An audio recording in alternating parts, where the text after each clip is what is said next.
You're listening to DraftKings Network.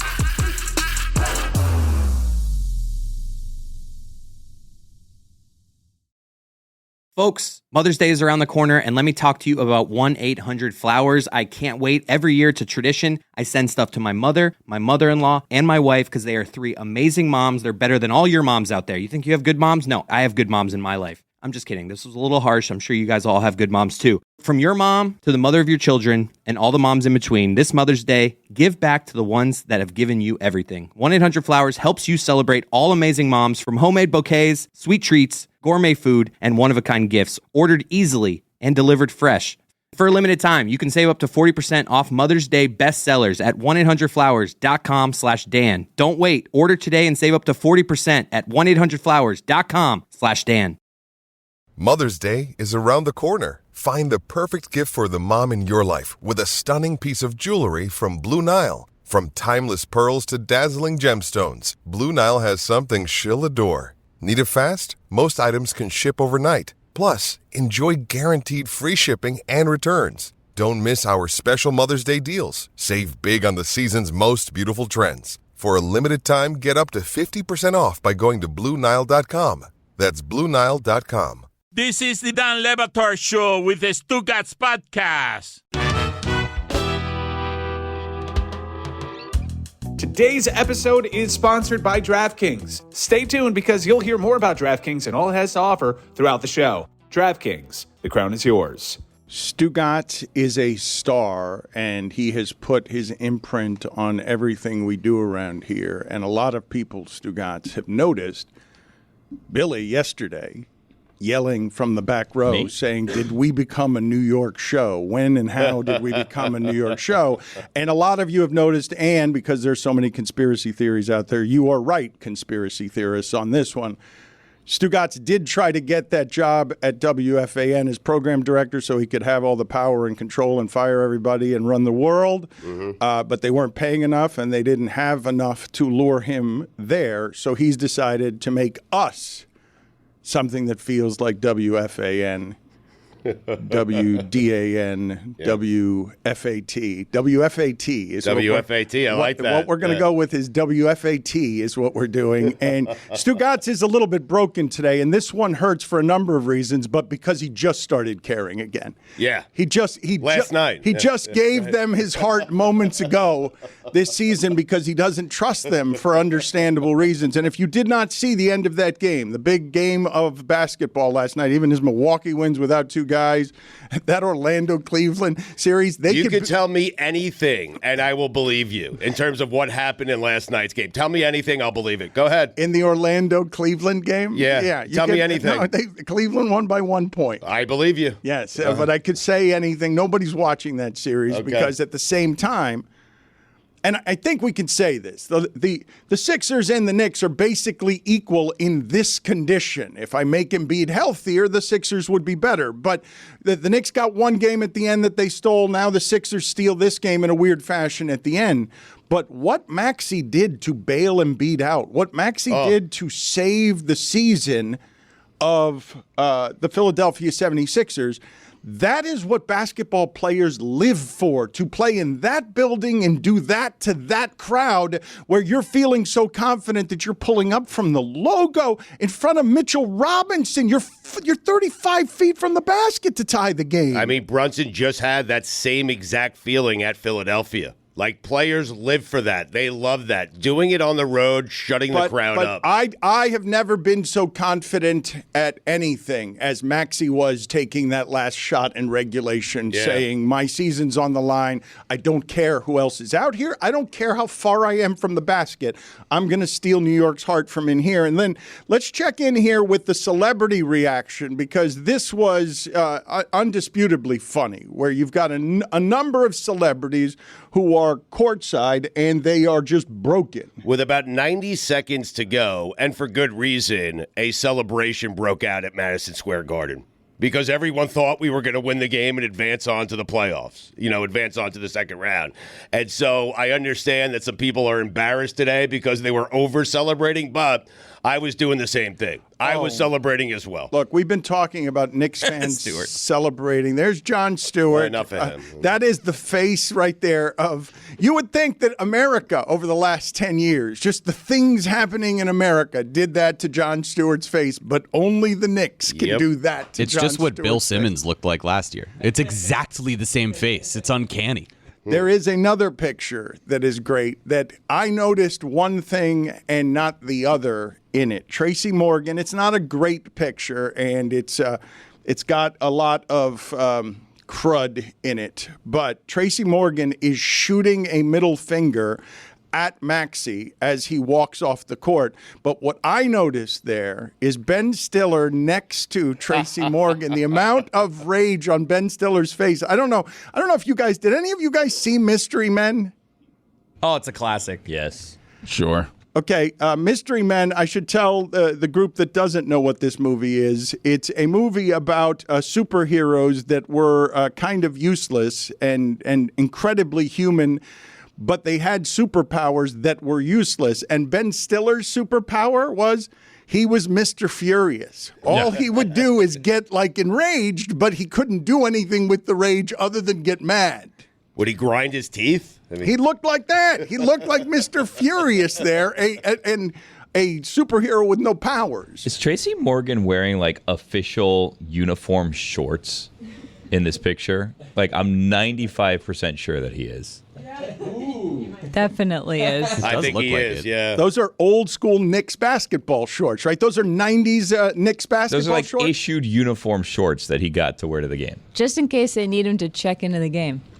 You never know. The middle finger. How good did Maxey have to feel? You walk past those celebrities and you've enraged them. Look at Ben Stiller's face. Yeah, he's still down 3-2, Maxey. But that felt good for him last night. It did. It had to feel good for Maxey to do it in that building. It's not Embiid. It's Maxey winning Embiid a game. It's Maxey keeping their season alive at Madison Square Garden. That had to feel good. Mitchell Robinson is the problem, though. Before we start celebrating Tyrese Maxey, Mitchell Robinson, if you're listening, if you're watching, you owe me a game. You owe me a game. You owe me a series. You better come through in Game 6 or Game 7. You change the math. The Knicks are up 6. Maxey hits that 3. Let him hit the 3. Why are we fouling? Why are we letting Philly make it a 2-point game? Then Hart comes down. He makes 1 of 2. It's a 3-point game. Maxey hits the 3 from half court. If there's no foul by Mitchell Robinson, it's a 4-point game, Dan, and Maxey's 3 doesn't matter, and he doesn't have that moment. Mitchell Robinson, listen to me, and listen to me clearly. You owe me one. You owe Knicks fans one. You owe us a game. You owe us a series. Make up for it in Game 6. I thought he was pretty good last night. He was great right up until that moment. They did. I mean, both teams were just so sloppy turning the ball over all night. The Knicks started the game. I texted Taylor when the Knicks, I think they started out 0 for 8 shooting, and I texted Taylor and I was like, this is your fault, buddy. Right. This is your fault. They looked so bad to start that game. Didn't they have 0 or 2 points 6 minutes into the first quarter or something? Yeah. Wasn't the game 4-0 7 minutes in? Pretty much. Were we all heckling Taylor? Because I was texting him just laughing face emojis. Yeah, I think we were actually. Who else was heckling I felt the need to back away. Taylor last night. Not my place anymore. The fans certainly were. How much do you think all the Knicks celebrities sitting courtside, if we would have pooled together some money, that they would have all just been willing to pay for a different result? They're all rich people. We could have probably got there's no amount of money they wouldn't pay, Chris. Ben Stiller would have paid $3 million for a different result. Ben Stiller would have paid $5 million. Ben Stiller would have said, I will never be in a movie again as long as we win this game. I think he goes 6. Who's saying 7? Anyone say 7? 7. We got a 7. We got a 7. No, we got $8 million. Honestly, I'll say 8. I'll say 8. 8. Yeah, we got $8 million back here. Jeremy, anyone got 9? I got it. Roy's got $9 million for Ben Stiller. Knicks win. Knicks win. Tracy Morgan got super rich by getting hit by a truck, huh? Yeah. Well, he was super rich before. Well, no. When he jokes about wanting to go out and he puts a lawn chair next to the expressway because he wants an Amazon truck to hit him next because he got so paid by a Walmart truck. $90 million he got from Walmart. Wow. He did get pretty rich, yeah. That's a lot of money. 10 million Tracy Morgan. Makes you wonder. He hasn't had to do a lot of work since then. Well, no, when you got $90 million, you can kind of just do things on your own. And Actually, he had a show like on TBS or something, right? Called The Last OG. Is that what the show was called? Yeah, that was it, yeah. Pretty good show. And I think that was post-truck. But what are you wondering? If you should get hit by a truck? It's a little dangerous to get from our parking to the building now. And I have thought, one false step here and I could be set for life. Stu, when you say Mitchell Robinson owes you a game, it sounds like you're saying you want to play him one-on-one. Well, it also sounded like you were calling him Menstrual Robinson. Well, I wasn't, though. I wasn't, though, Dan. I was trying to get to Mitchell. I stumbled at the Mitch. John Cooper over here. Coop. I'm just saying that's what it sounded like. Mitchell Robinson, at the end, Maxey made that shot over him, Stugotz. And as I'm watching 2 of the games in this series, I have seen heartbreaking endings on both sides that scar fan bases 10 years later. This series has had 2 endings so disorienting and crazed in terms of how it makes you feel the balance of the series is going. To have the cruelty, Stugotz, because you know how much I love the history that gets baked into fan bases. This century, the New York Knicks have been irrelevant. That fan base, generations now, are starved for winning basketball so they can go back to telling you that last night in the Garden, those kinds of night, those are the best in basketball, when that stuff happens in the Garden. This is the reverse of many years ago, Larry Johnson having a 4-point play where he was fouled against the Pacers, and it's the loudest sound I've ever seen or heard around Madison Square Garden. People remember Larry Johnson in the street now for just giving them that moment. This is the reverse of that last night. This is this punching you in the face. You're on the wrong end of, wait a minute, we were going to have our first important playoff series. Did you see how we celebrated when we won 1 against LeBron? 1 game down 3-0. Right. Confetti from the ceilings. Did you see how our fan base celebrated outside of Madison Square Garden last year when they were fighting it out with Trae Young and winning a game here and there? Did you see the lunacy where these New York fans have been waiting 25 years to get this kind of loud, Stugotz, and they were ready to pour into the streets last night, and Maxey took it from them. Dan, for the first time since I think the 90s, I looked at the Pacers roster just to see how we match up against them. I mean, that's the part about it that's cruel. It can happen in game 2, it can happen in game 3, it can happen in game 4, but when it happens, when they're this close to feeling like this is over, we no longer have to fear Maxey. Oh no, now we have to fear him more. It's also the kind of pain that I think Knicks fans weren't expecting as much from this team. Like, Knicks fans are so conditioned to expect the worst and pain and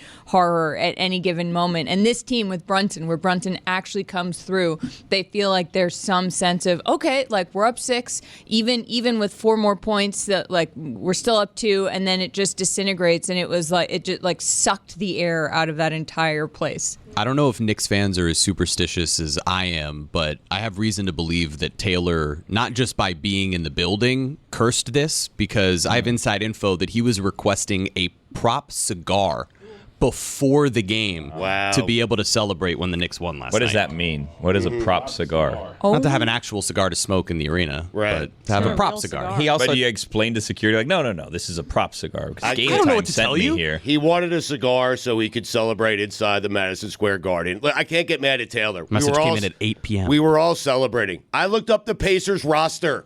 I mean, we were all celebrating. How'd that stack up against? Did you look up your roster? Dale Davis, no longer a Pacer. I mean, it's the last time I looked. Stu, what'd you see on there? Yeah. I saw Halliburton. Nice. No Rick Smits.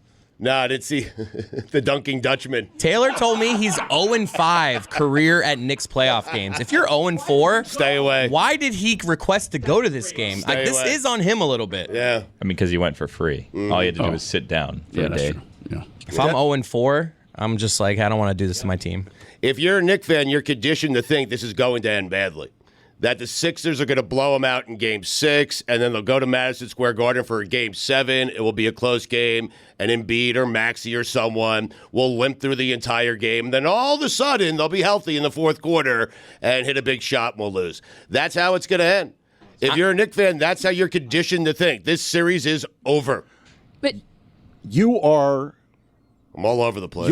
You're furious, and you're already bobbing emotionally. I don't believe, though, that that's how Knicks fans feel. I have never heard this kind of confidence from the Knicks fans in the last 15 years that they have going into the love of this team, going into how they feel about the things that Brunson is. Stugotz, you know. He's great. No, but Stugotz, this part, the part I'm about to tell you, where people get their regional sports identity and are made to feel like losers by their franchise who get furious at James Dolan.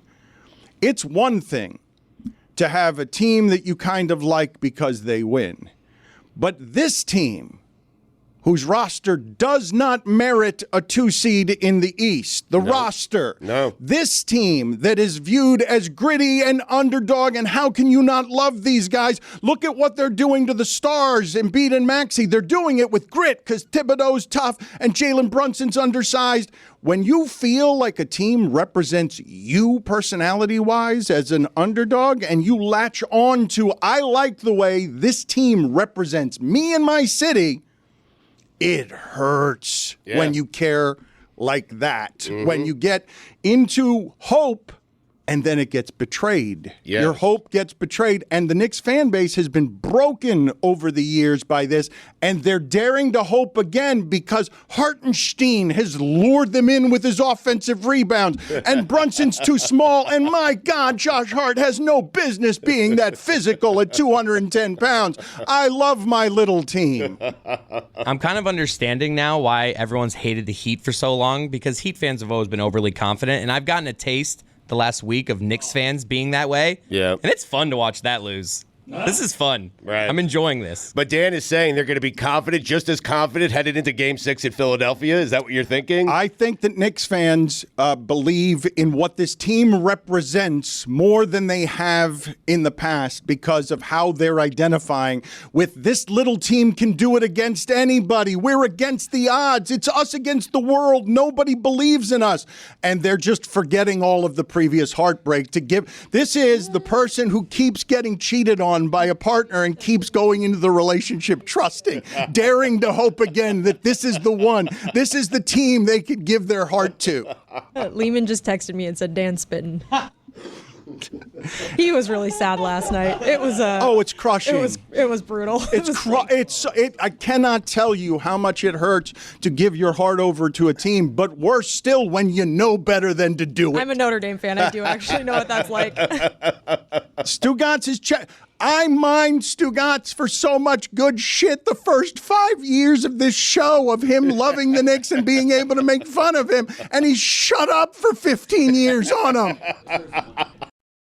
Hey, it's Mike. As you know, sports are a bit crazy right now. Kind of feels like everything is happening all at once, and you have to make some decisions to prioritize if you want to support your team or go out and see some of these games. Well, I've got a recommendation for you. As someone that loves sports and loves attending live sporting events, you're always hunting the secondary market for hard-to-find tickets. I've been out there in those streets, and I know the best possible place for me and you is Game Time. It's an incredible app that is so upfront with its pricing. It's an authorized ticket marketplace of the NBA, which makes getting playoff tickets even faster and easier. Game Time, tons of last-minute deals. You can save up to 60% off buying last minute for sports, concerts, comedy, theater, and more. Take the guesswork out of buying NBA tickets with Game Time. Download the Game Time app, create an account, and use code DAN for $20 off your first purchase. Terms apply. Again, create an account and redeem code DAN for $20 off. Download Game Time today. Last minute tickets, lowest price, guaranteed. Mother's Day is around the corner. Find the perfect gift for the mom in your life with a stunning piece of jewelry from Blue Nile. From timeless pearls to dazzling gemstones, Blue Nile has something she'll adore. Need it fast? Most items can ship overnight. Plus, enjoy guaranteed free shipping and returns. Don't miss our special Mother's Day deals. Save big on the season's most beautiful trends. For a limited time, get up to 50% off by going to BlueNile.com. That's BlueNile.com. Don Batard. It's a 3. The crowd goes into a delusion. Winning in the playoffs, not an illusion. It's a heat check, he's on fire. Stugotz. Carry us, Jalen Brunson. Comes up clutch, that's why we won. New York knows you are the best. Not the joke no more. This is the Don Batard Show with the Stugotz.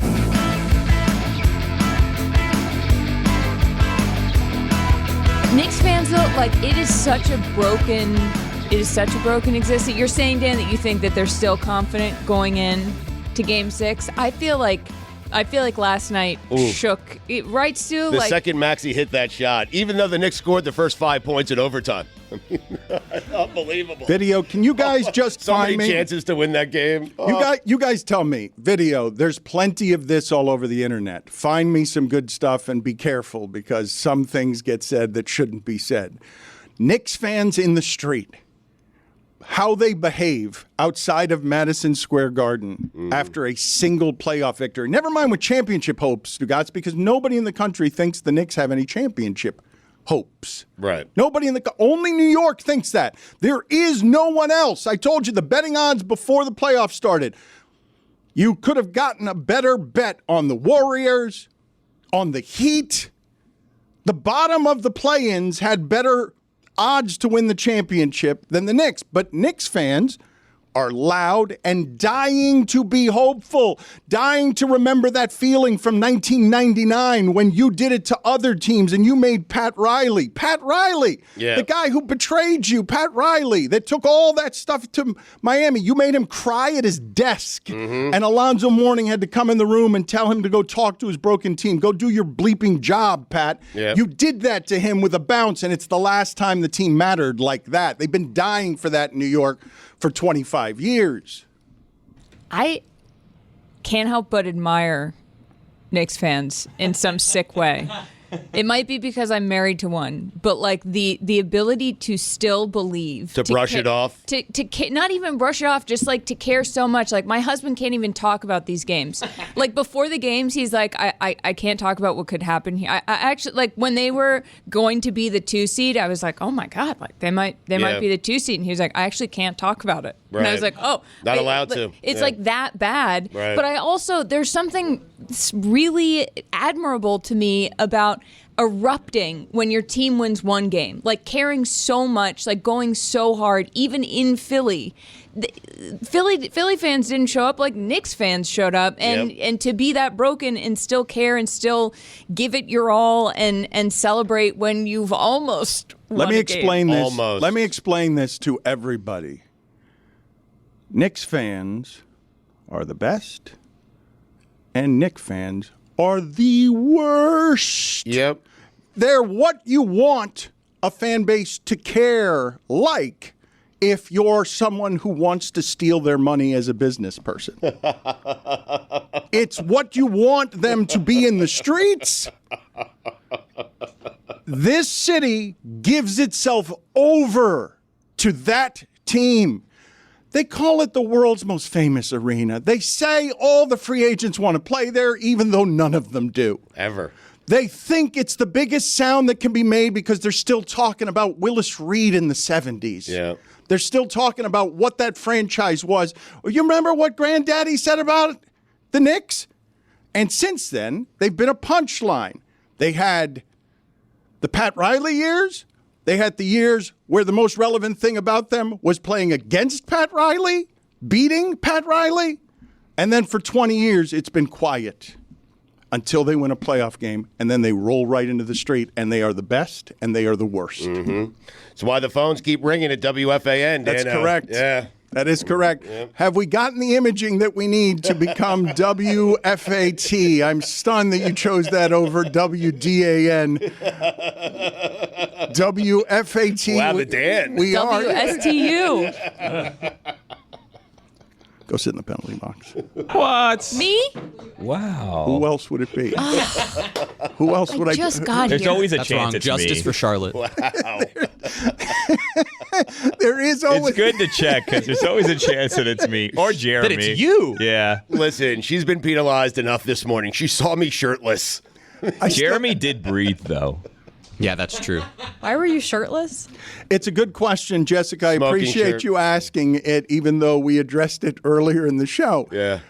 He was in the garage. This is weird. Who were you saying hello to shirtless that Charlotte overheard your gravelly voice from nearby? I was changing my shirt. It had some stains on it. It smelled, and so I had a second shirt. I can't remember who came before Charlotte, to be quite honest with you, but I did belch out, "Hey!" Shirtless. So, did you have a clean shirt on when you left your house and I then did. it got dirty, or you just were?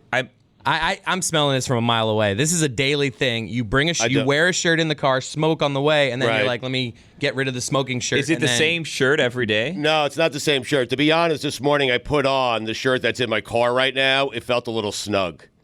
Wait. And so I said, you know what? I'm going to grab a comfortable sweatshirt. I know this one fits. I know it fits well. Doesn't matter how much weight I gain.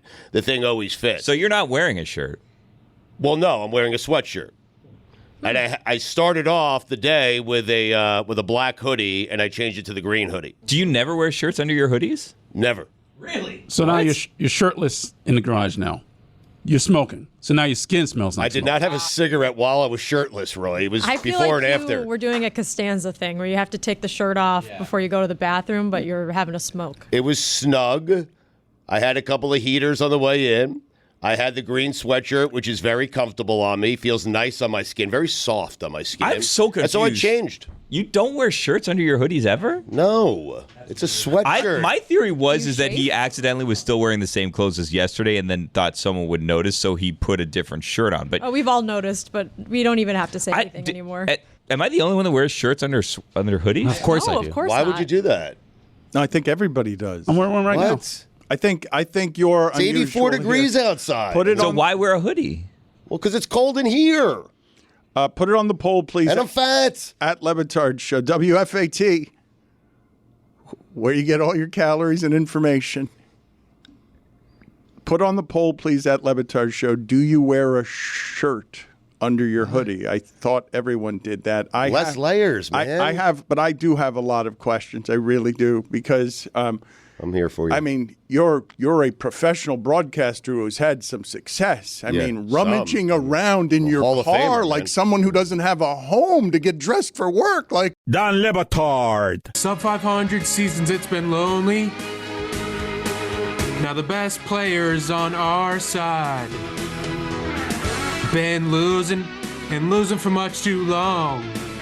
But now we're back with New York pride. Stugotz. Jalen, you've got us on our feet, Jalen. We're gonna win the East, Jalen. Without Randall, we're still doing fine. This is the Don Batard Show with the Stugotz.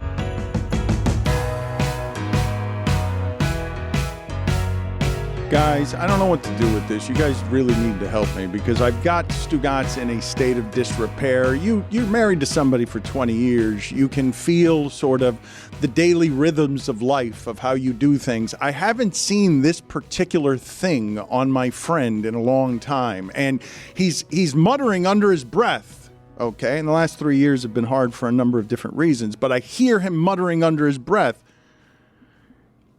They're going to be getting calls all day today. Oh, yeah. Sal's going to do a 12 share. At least. Nobody Yes. in New York. He should be embarrassed if he does a 12 share today. Nobody I mean, in New York has to do their job today. You just open the phone lines and let the acid spill into your lives. And he rubs that sports radio on his nipples, and he misses it. the opening monologue today, do away with it. Just give out the phone number, take calls for the entire show. Mail it in.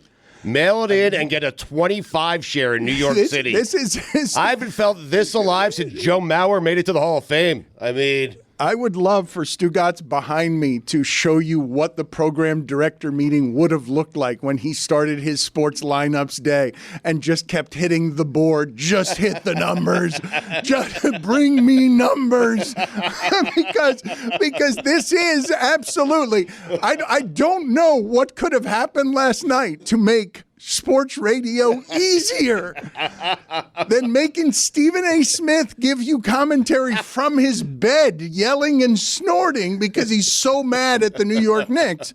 And just people I don't think totally understand how much this city cares about this team, because, Stugotz, there's been a generation of people who don't know what it's like for the Knicks to be relevant, and so they don't remember what the fan base, what your daddy's fan base or your granddaddy's fan base, they don't remember what it was back before the Knicks were a laughingstock. Here's the thing with New York. You could talk about the Jets and the Giants. You could talk about the Rangers and the Mets. You could talk about the Islanders. You could talk about some of these other teams. At its core, New York is a basketball town. It's a Knicks town. It's a Rangers town, because those two teams play right in the middle of Manhattan. And the fans love those two teams, but especially the Knicks. We have two football teams to choose from. We have two hockey teams we could choose from. We are saddled with one basketball team, and it's the Knicks. And they haven't been good in a long, long time, and now they're decent. It is very hard for me to explain to the audience how much this fan base cares about this team. You'd have no reason to understand that if you were 20 years old. You just would not understand what got grandfathered in that city because of exactly what Stugotz is saying. No, this team plays in the middle of the city. Yep. This team you can get to through public transportation. This is our team. This isn't the Jets out there. This isn't something in New Jersey. Right. This isn't something I have to go outside. No, this is the city. This is in the heart of the town. Yes. And this is why they get so mad at James Dolan for ruining this sacred thing for them. The celebrities don't go to all the other games. They don't go to all the other teams. This is the game they go to. Football, you have a choice. Hockey, you have a choice. Baseball, you have a choice. In New York, you have no choice with basketball. It's the Knicks. That's it, period. We all come together for this one thing, and that one thing continues to disappoint us. So the Nets are No one cares. No one cares. They literally have a choice, though. But it's Brooklyn. No one's choosing the Knicks. It's Brooklyn. Except Not Kevin really. Durant. Nobody said that about the Dodgers. They don't really have a choice. You don't have a choice. Kevin Durant, wrong choice. I mean, the Nets have been in that town. The Nets. The Nets have been in that town. The Clippers, what the Clippers are to the Lakers. Yeah. Even though there have been times that they have had the better team. They made back-to-back NBA Finals. That's correct. With Jason Kidd and Kerry Kittle. No, this. I'm not sure how much there is quite like this, Stugotz, honestly, where you've got the loudest and the biggest city, and you've got their biggest affection with a sports team, and it's cross-cultural, and it's a lot of people from a melting pot city who care about this thing. And I would say they've had plenty of heartbreak over the years, but this was a top 5 loss for them. Oh, easily. Of all time. Yeah. And they've had some on that list. Before I'm putting together a list, Dan. There are so many losses to sift through. I will get to it at some point today, okay? Yes, good. Top 5 most heartbreaking losses. Taylor did ruin everything, and that was perfect, as his Knicks fandom went by train for 28 hours to be at one of the great heartbreak losses in franchise history. I do think, though, like, the Knicks are still in it. Like, they haven't, like... No, they're up 3-2. No, put it doesn't feel like that today. Put it on the poll. Put it on the poll. Feels like we lost everything. Put it on the poll. Are the Knicks down 3-2? If they win the series, I think the sting of this loss wears away a little bit. Of course. Yeah. You're saying it's like one of the worst of all time. Oh, I think of it will course. depend on You're right. the context. You're In right. the moment, right Today, now, it feels terrible. You're absolutely right.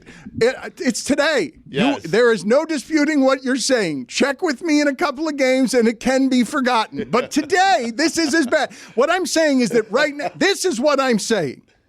What are you saying? It's the first time in the history of doing this that the feeling I have had while doing something live, visited by a top 5 worst New York moment. I've never been given that gift. I've never felt being up 3-2 in a series like I'm down 3-2. Thank you, Charlotte. Yeah, well, Dan said it, but I don't think we're still in it. Though. I don't know. All right, well put.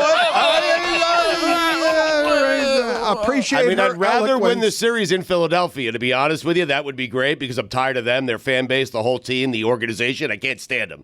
I can't stand any of them. Nick Nurse, enough. Complains about every single call. Those guys limping around, complaining. I've got a headache. I've got this. My leg hurts. Maxey faking injuries. Then going out fourth quarter, having the greatest fourth quarter that the Mecca has ever seen. How about that foul on Brunson by Embiid?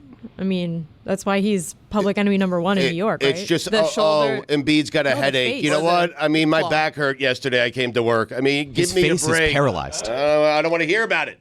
Jessica, you made a bit of a rookie mistake, and I understand how it gets made because you haven't seen this particular Stugotz. It's only half his face. I mean, he had the riff going where he was like, "Sixers, I'm tired of get your leg out of here." He had sounded like he was petering out. He had the music. He had the music working. I understand. Yes, your history with him suggests 3 years of petering out there. 3 years of heaters, but this Stugotz, my partner, enlivened by a sports. We're having sex, baby. And Joe Mauer, yes, like this is the best version of him. What? No, you are. Yeah. Feels good. Stugotz on a heater instead of ravaged by sickness because of his heaters. We want to stand back in awe and have him hammer the Philadelphia 76ers again and again for being fakers who limp around until the fourth quarter when it's time to make all the shots. Did you finish?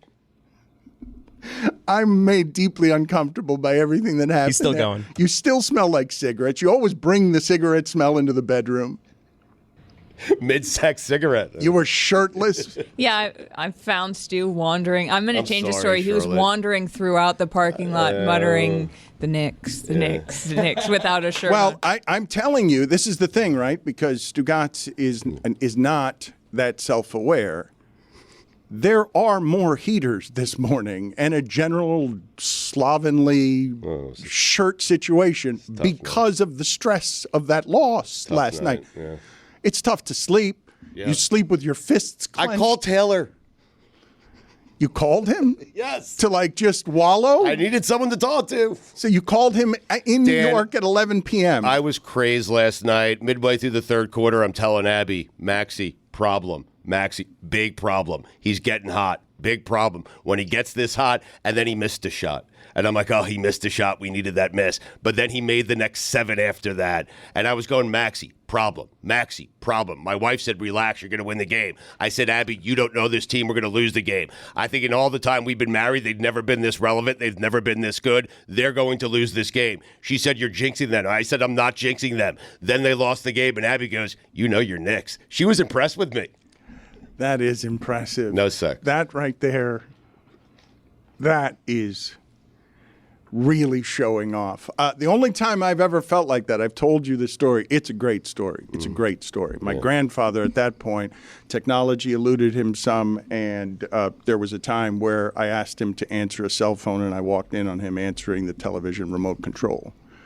So he was much older in life, but as a Cuban exile, he had no capacity to understand how it is that I could make money having sports opinions. He's from Cuba. Right. He doesn't speak English. And he's like, how does my grandson have sports opinions that they pay him for? How is that a thing that exists in this country? And he's got a game on at night, and it's ESPN Classic. But he doesn't know it's ESPN Classic. This is a famous game. And Mark Wohlers is throwing against Jim Leyritz. And I walk past the television, I'm like, Grandpa, the way he's been pitched here, Leyritz is going to pull the ball. It's going to be a home run. He doesn't normally hit home runs in this spot, but this is going to be an enormous home run in the next pitch. Because I saw it 20 years ago. And he just, was dizzy. Oh... That's why they pay him. He's amazing. He knows what's going to happen off in the future. Before that. Do you understand that on WFAT, Stugotz knew exactly what was going to happen last night? Stugotz on the call would have said, Maxey's going to run up here and break my heart. He's going to take a shot from half court. Yep. I told Abby. I do that with my daughter at a red light sometimes. I'll be like, it's going to turn green. I'm going to use my magic powers here. No, but not just that it's going to turn green, when it's going to turn green. Because, hey, I keep track of a little flashing stop thing. I see it's yellow over here. Really? I'm like, all right, Daddy's going to get his magic hand ready. And now, and then it turns green. Man, is she impressed every time. The first time, I'm sure you got it wrong. And it was just like There's the blinker. that slight delay sometimes. Yeah. Forgot about the turner signal. Such a good memory. I mean, my grandfather was talking about that for years afterward. He would tell people that I knew when that was going to happen. Really? He was bragging? Yeah. I made him proud by, Dan called the labor by lying to an old man. Old people and toddlers. You can get them. Put it on the poll, please. Juju, who's easier to get? Old people or toddlers? We disgrace The Rock. Next. What? Pulling up to Mickey D's just for drinks? Oh yeah, that's me. Nothing extra, just perfection and a straw. Coming in hot for the coldest cups on the block. Because there are drinks. Then there are drinks from McDonald's. Ever combine an ice-cold frozen Coke with piping hot fries? Try frozen drinks any size for $1.49. Prices and participation may vary. Cannot be combined with any other offer. Ba-da-ba-ba-ba.